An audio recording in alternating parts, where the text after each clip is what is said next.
जेके Yadav films present. अब की करियो मांगे दुल्हन मिलो कसार, अब की करियो मांगे दुल्हन मिलो कसार।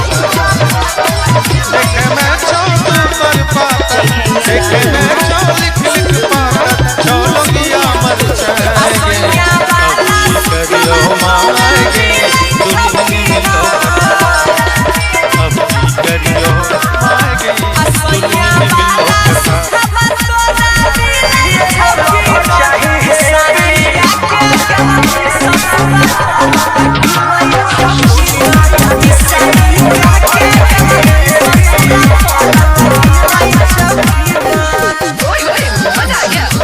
कोई दिल से याद कर रहा है, सूरज जी आपको कोई दिल से याद कर रहा है, सूरज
अपन दिल के